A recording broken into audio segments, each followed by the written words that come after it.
Isang mapagpalang araw sa ating lahat. Ako ang inyong lingkod, Elijah Paulan Valdez, at welcome sa ating daily devotions.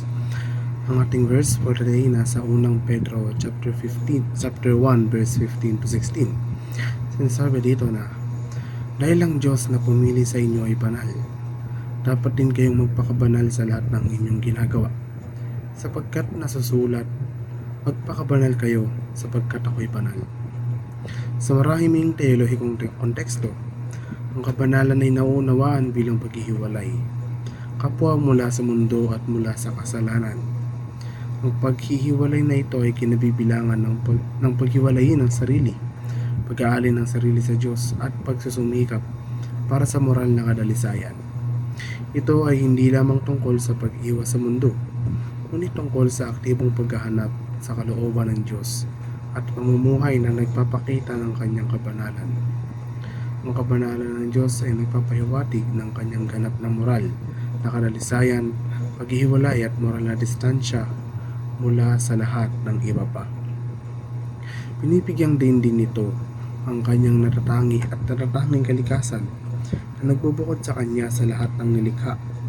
Ang kabanalan sa parehong relihiyoso at pangkalahatang kahulugan ay madalas na nauunawaan bilang isang transformative force. Ito ay maaaring humantong sa mga makabuluhang pagbabago sa karakter, halaga at pagkilos ng isang tao. Sa huli ay humuhubog sa kanilang pangkalahatang buhay at pananaw. Ang pareralang tumakas mula sa kasamaan, tulad ng isang usa na tumakas mula sa isang leon, ay hindi isang direktang talata sa Biblia. Gayunpaman, ite-Diyos ang biblikal na konsepto ng pag-iwas sa kasamaan.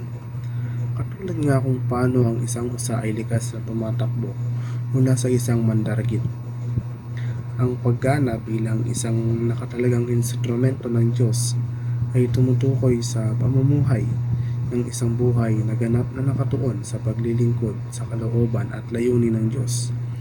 Ito ay nasasangkot ng paghahanay sa mga kilos, salita at pag-iisip ng isang tao sa mga turo ng Diyos at paggamit ng mga kaloob at kakayahan ng isang tao upang maging positibong impluwensya sa mundo. Ang dedikasyon na ito ay makikita sa iba't ibang anyo, tulad ng ministeryo, paglilingkod, pag-ebanghelyo o simpleng pamumuhay ng pag-ibig at pagpapala ng Diyos. Ang pamumuhay ng isang banal na buhay ay maaaring mga hulugan ng pagharap sa pag-uusig ng may kagalakan.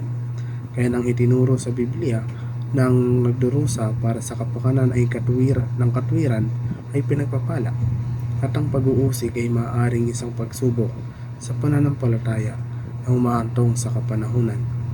Nagbibigay ng pagkakataong magpakatotoo kay Kristo at magbigay daan sa atin na lumago sa pagiging katulad ni Kristo.